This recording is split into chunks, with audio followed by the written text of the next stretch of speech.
Assalamualaikum warahmatullahi wabarakatuh. Saya Muhammad Hafiz bin Manasih.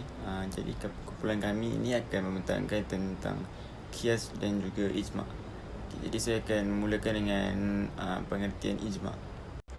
Dari segi bahasa, ijma' ini bermaksud berazam dan bertekad dalam melakukan suatu perkara, seperti mana dalam firman Allah SWT surah Yunus ayat ke-71.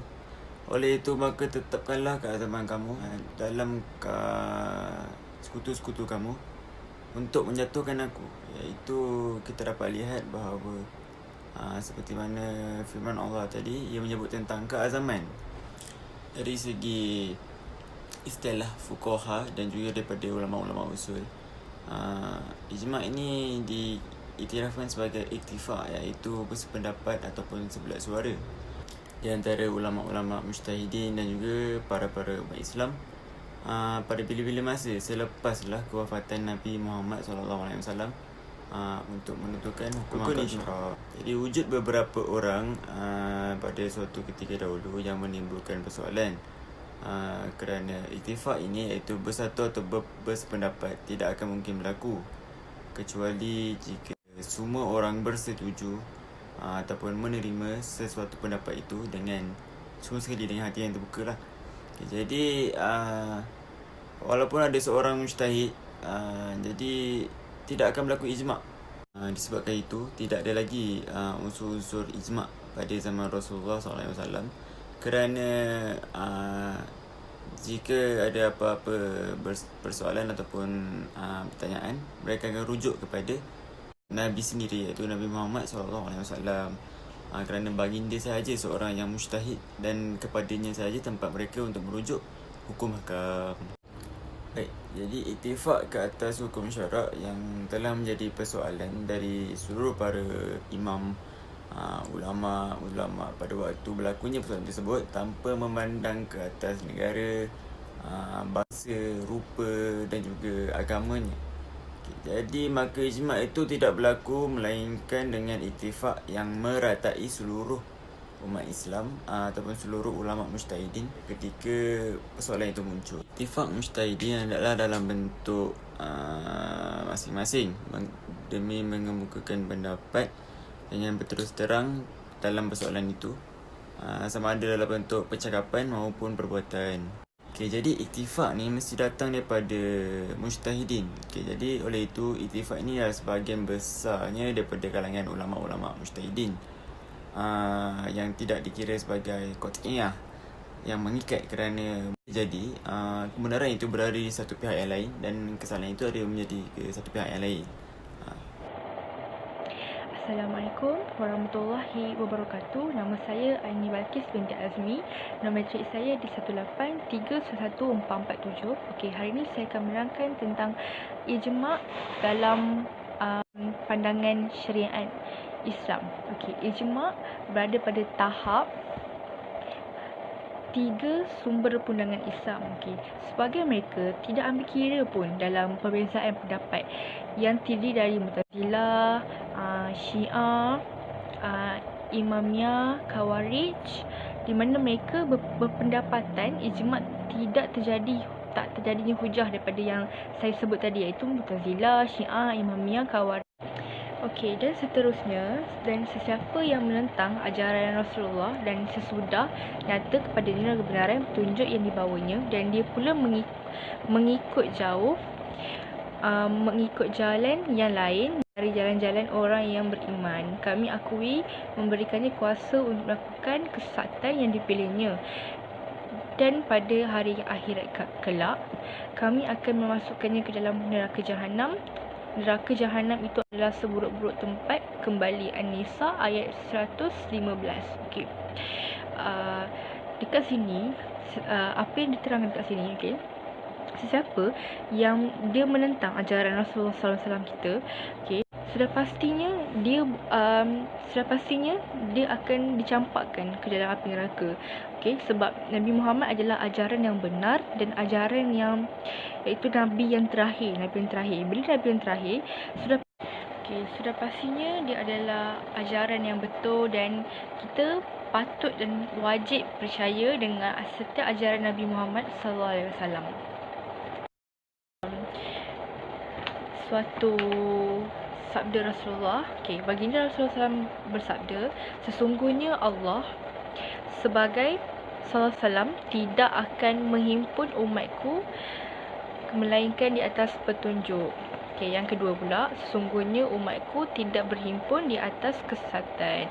Maknanya Rasulullah SAW bersabda, Allah tidak akan mengumpulkan, dia takkan mengumpulkan umat dia melainkan di atas petunjuk. Maknanya setiap petunjuk Allah tu adalah betul, tepat, dan apa yang dibawaan oleh Rasulullah tu adalah semuanya daripada Allah SAW sendiri. Yang seterusnya pula adalah sandaran ijma'. Sandaran ijma' ni dia memerlukan dalil. Perkataan yang berkaitan dengan hukum syarak ni, dia memerlukan dalil. Kalau tak ada dalil, jadi sesuatu yang batil. Dia macam tak cantik dia punya hukum syarak tu. Apa-apa hukum syarak, dia kena ada dalil ataupun hujah-hujah yang betul, hujah yang orang kata rasmi, supaya dia boleh dijadikan suatu hukum syarak. Yang seterusnya pula, ijma' mujtahidin itu berdasarkan dalil-dalil tertentu supaya umat Islam tidak berada dalam kesesatan sebagai mana yang dikehendaki oleh nas hadis di sebelah, daripada nas hadis dari sebelah. Ijma' mujtahidin itu dia berdasarkan dalil-dalil yang supaya umat Islam tu tidak berada dalam kesesatan. Maknanya ijma' mujtahid itu perlunya ada suatu benda yang sahih supaya hadis dekat sebelah tu dia tidak membawa kesesatan kepada umat-umat Islam yang menggunakan nas hadis tersebut. Yang seterusnya, dalil ijma' kadang-kala terdapat dalam nas Al-Quran, As-Sunnah, atau ada kalanya dalam qiyas, uruf dan jenis-jenis ijtihad yang lain. Dalil ijma' juga, dia bukannya dalam satu tempat je. Maknanya dia merata-rata lah. Contoh dalam Al-Quran, As-Sunnah yang saya sebut tadi, qiyas, uruf dan jenis ijtihad yang lain juga. Assalamualaikum warahmatullahi wabarakatuh. Nama saya Siti Wan Zahara binti Musin. Nombor matriks D1831146. Saya akan terangkan tentang slide yang seterusnya. Contohnya, berlaku ijma' mengharamkan perkawinan dengan cucu-cucu perempuan dari anak lelaki hinggalah ke bawah. Daripada surah An-Nisa ayat 23, iaitu wa banatukum imma'atukum alaikum hurimat. Yang bermaksud diharamkan ke atas kamu berkahwin dengan ibu-ibu kamu dan anak-anak perempuan kamu. Ijma' para sahabat mengharamkan lemak babi. Sandarannya qiyas di atas pengharaman dagingnya. Demikian juga ijma' para sahabat memerangi mereka yang tidak mau membayar zakat berdasarkan ijtihad. Seterusnya yaitu jenis-jenis ijma'. Yang pertama, ijma' sharih, yaitu seluruh para ulama mujtahidin berpendapat ke atas suatu hukum bagi satu masalah dengan cara berterus terang, di mana setiap orang mujtahid mengeluarkan pendapatnya dan semua pendapat itu bersatu di atas satu hukum sahaja. Ijma' seperti ini tetap menjadi hujah tanpa khilaf. Yang kedua yaitu ijma' sukuti, yaitu sebagian ulama mujtahidin sahaja yang mengeluarkan pendapatnya, sedangkan sebahagian yang lain mengetahui pendapat-pendapat itu tetapi mereka mendiamkan diri tanpa sebarang perakuan dan bantahan. Ijma' ini tidak menjadi hujjah menurut pandangan Imam Syafi'i dan beberapa tokoh ulama yang lain. Sementara sebahagian lain pula berpendapat ijma' ini menjadi hujjah juga, cuma kedudukannya rendah dari ijma' sharih. Seterusnya iaitu jenis-jenis ijma'. Yang pertama, ijma' soreh, iaitu seluruh para ulama mujtahidin berpendapat ke atas suatu hukum bagi satu masalah dengan cara berterus terang, di mana setiap orang mujtahid mengeluarkan pendapatnya dan semua pendapat itu bersatu di atas satu hukum sahaja. Ijma' seperti ini tetap menjadi hujah tanpa khilaf. Yang kedua iaitu ijma' sukuti, iaitu sebahagian ulama mujtahidin sahaja yang mengeluarkan pendapatnya sedangkan sebahagian yang lain mengetahui pendapat-pendapat itu tetapi mereka mendiamkan diri tanpa sebarang perakuan dan bantahan. Ijma' ini tidak menjadi hujah menurut pandangan Imam Syafi'i dan beberapa tokoh ulama yang lain.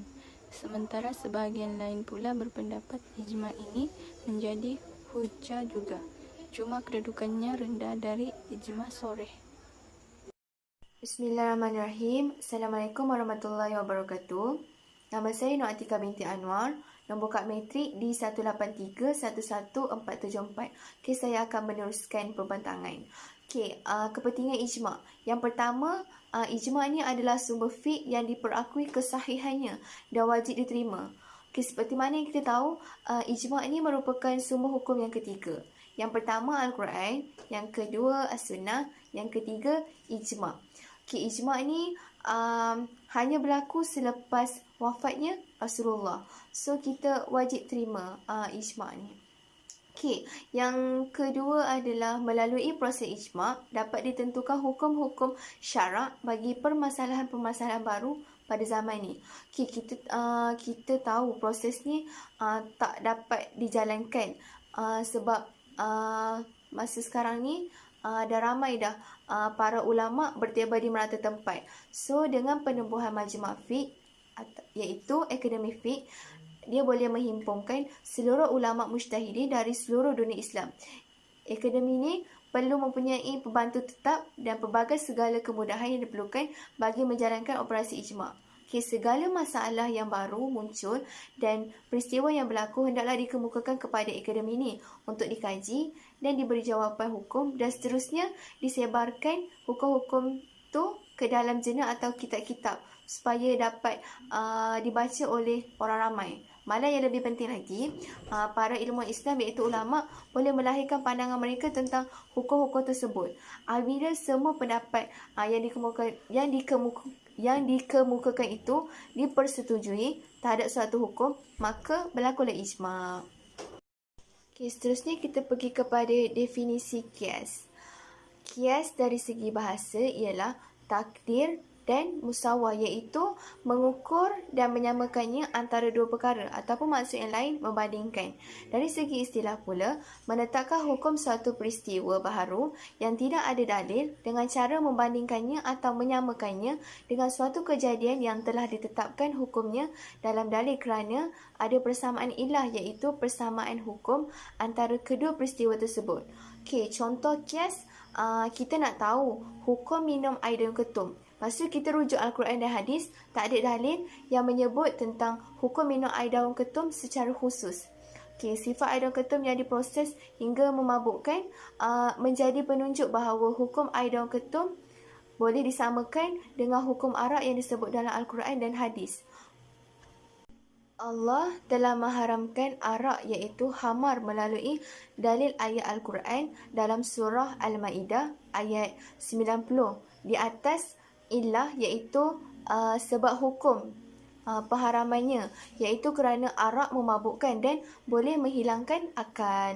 Oleh itu, apabila kita menemukan apa-apa minuman lain yang namanya bukan arak tetapi memabukkan, maka hukum meminum minuman itu adalah haram kerana dikiaskan, iaitu disamakan dengan arak. Hal ini kerana terdapat persamaan ilah, iaitu persamaan hukum pengharaman, iaitu memabukkan yang terdapat dalam minuman air ketum. Okey, oleh itu hukum meminum air daun ketum adalah haram sama seperti arak.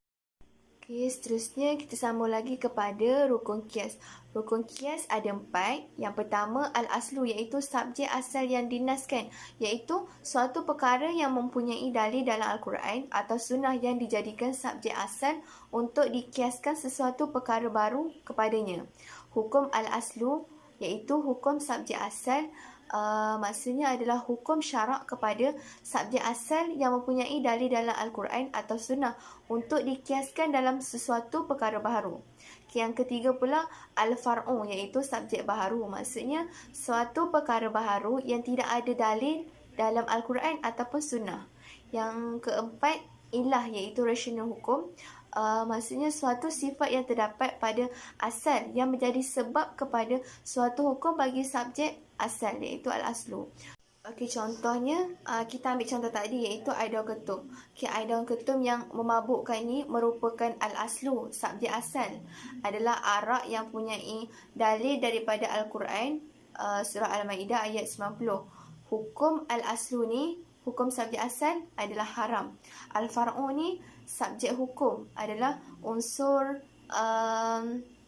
adalah air daun ketum yang memabukkan. Manakala ilah pula, rasional hukum adalah unsur memabukkan. Apabila kewujudan unsur memabukkan dikesan pada air daun ketum, maka ia mengambil hukum yang sama dengan arak iaitu haram. Okey, sekian saja daripada saya. Assalamualaikum warahmatullahi wabarakatuh. Nama diberi Asma Zulaikan binti Ahmad Zaidi. Nombor matrik di 153-110-91. Hari ini saya akan membentangkan kedudukan qiyas dalam syariat Islam dan kehujahan qiyas. Okay, qiyas ni adalah sebagai sumber hukum fiqh yang berada pada martabat yang keempat selepas Al-Quran, As-Sunnah dan Ijma'. Yang pertama, qiyas adalah merupakan sumber yang paling luas daerahnya dan banyak penyelesaian melaluinya. Kerana apa? Kerana nas-nas Al-Quran dan Al-Sunnah ni terbatas, sedangkan persoalan dan peristiwa yang berlaku dari semasa ke semasa tak akan berkesudahan. Yang kedua, ijma' ni biasanya sedikit sekali berlaku. Malah masalah-masalahnya juga terbatas dan tak bertambah kerana berlaku khilaf pada masa selepas pemerintahan Khulafa' Ar-Rasyidin. Maka tak mungkinlah akan berlaku ittifaq di atas satu pendapat. Yang ketiga, tidak ada jalan untuk memberi jawapan hukum kepada persoalan yang timbul dan jenis muamalat semasa, melainkan jalan ijtihad dengan fikiran dan qiyas. Kerana apa? Kerana qiyas ni adalah amal fardi, iaitu kerja-kerja individu bagi setiap mujtahid yang tidak disyaratkan ittifaq semua para mujtahidin. Yang kedua, kita pergi kepada kehujahan qiyas. Qiyas ini adalah sumber syariah yang pertama oleh jumhur ulama yang terdiri dari para sahabat, tabi'in, imam-imam mujtahidin, pengasas mazhab-mazhab yang empat dan lain-lain. Mereka juga telah berdalil di atas wajib mengamalkan konsep qiyas dengan Al-Quran, As-Sunnah dan Ijma'. Yang pertama, Al-Quran. A'udzubillahi minasyaitanir rajim. Yukhribuna buyutahum biaydihim wa aydil mu'minina fa'tabiru ya ulil absar. Surah Al-Azim. Yang bermaksud, mereka membinasakan rumah-rumah mereka dengan tangan mereka sendiri dari dalam, sambil tangan orang-orang yang beriman yang mengepung mereka berbuat demikian dari luar. Maka insaflah dan ambillah pelajaran dari peristiwa itu, wahai orang-orang yang berakal fikiran serta celik mata hatinya. Dari surah Al-Hajj ayat yang kedua. Okey, ayat di atas menerangkan tentang Allah Subhanahu wa taala yang yang hendak memberitahu kita tentang kehancuran dan kebinasaan orang-orang Yahudi dari kalangan Bani Nazir ketika mana mereka langgar perjanjian dan mengkhianati Allah dan Rasulnya. Kemudian Rasulullah SAW halau diorang keluar dari kampung halaman diorang. Lalu mereka meruntuhkan rumah-rumah mereka dengan tangan mereka sendiri dan juga tangan-tangan orang beriman. Kemudian Allah menuntut orang Islam juga supaya ambil iktibar dengan apa yang telah berlaku kepada golongan Yahudi itu. Maka janganlah mereka lakukan seperti orang Yahudi itu agar tidak berlaku ke atas mereka seperti mana kehancuran yang berlaku ke atas orang Yahudi. Assalamualaikum warahmatullahi wabarakatuh. Bismillahirrahmanirrahim. Selamat malam buat Ustazah Amira Murshidah dan kawan-kawan yang saya kasihi dan sayangi. Okey, nama saya Intan Nur Zafirah binti Zawi atau Zawi. Okey, hari ini saya nak menerangkan mengenai as-sunnah dan ijma'. Al-Quran kawan saya Asma ada terangkan, jadi saya nak terangkan as-sunnah dan ijma' sahaja. Okey, seperti yang kita tahu, bila seseorang ulama, seseorang itu nak berhujah, membuat kajian kias, ada 3 dalil utama. Al-Quran, As-Sunnah dan Ijma'. Perkara ini berdasarkan hadis riwayat Muaz bin Jabal ketika diutus oleh Rasulullah SAW untuk menjadi governor dan juga hakim di Yaman. Baginda berkata, Muaz, dengan hukum apa engkau akan menghukum apabila dikemukakan sesuatu yang memerlukan penghakiman? Muaz menjawab, saya akan menghukum dengan hukuman yang terdapat dalam kitab Allah. Baginda bertanya lagi, jika tidak terdapat dalam kitab Allah, dengan hukum apa pula kamu akan menghukum? Beliau menjawab, dengan sunnah Rasulullah SAW. Baginda meneruskan lagi pertanyaan, bagaimana jika tidak ada hukum itu dalam sunnah? Beliau menjawab, saya akan berijtihad menggunakan daya kekuatan fikiran saya dan tidak akan cuai. Muaz berkata, lalu baginda Rasulullah SAW terus menepuk dada saya, kemudian berkata, Alhamdulillah, Tuhan yang telah memberi taufik bersuruh bagi Rasulullah kepada sesuatu yang beredarkan Rasulullah. Hadis ini merupakan nas yang jelas dalam perkara ijtihad, sedangkan qiyas adalah kepala kepada ijtihad.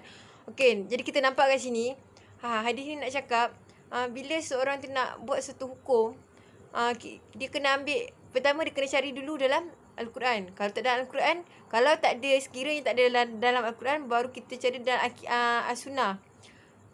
Sunnah, lepas tu dah cari dalam As-Sunnah pun tapi dalam As-Sunnah pun tak ada. Jadi kita boleh guna ijtihad. Ijtihad ni guna akal fikiran kita lah, tapi kita combine akal fikiran kita dengan hukum-hukum yang ada, yang hukum-hukum yang lepas, yang akan sama, tapi dalam zaman kita tak ada, tapi hukum-hukum zaman yang lepas ada sama. Jadi kita boleh ambil. Okey, jadi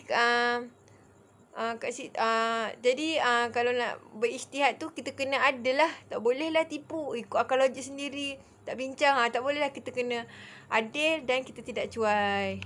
Kita pergi kepada ijma'. Okey, ijma' pula, sesungguhnya telah berlaku ijma' para sahabat di atas sabit qiyas dalam berbagai-bagai hukum. Sebagai contoh, Abu Bakar telah memberikan datuk sama seperti hukum bapa dalam perkara pesaka ataupun pusaka atas sifatnya sebagai bapa kerana ada pada datuk itu pengertian kebapaan. Ibnu Abbas telah mengkiaskan datuk ke atas cucu sebelah anak lelaki. Dan Umar bin Al-Khattab pernah menentangkan Abu Musa Al-Asy'ari dengan katanya, hendaklah kamu kenali perkara-perkara yang mempunyai persamaan dan bandingan, kemudian kiaskan berapa perkara ke atas yang dikemukakan itu. Okey, saya nak bagi contoh. Contohnya, saya ada atuk. Atuk saya ada 2 orang anak. 2 orang anak, seorang lelaki, seorang perempuan. Yang lelaki tu ayah saya, yang anak perempuan tu makcik saya. Okey, jadi ayah saya ada 2 orang anak. Saya dengan adik saya lelaki. Makcik saya pun ada seorang anak lelaki.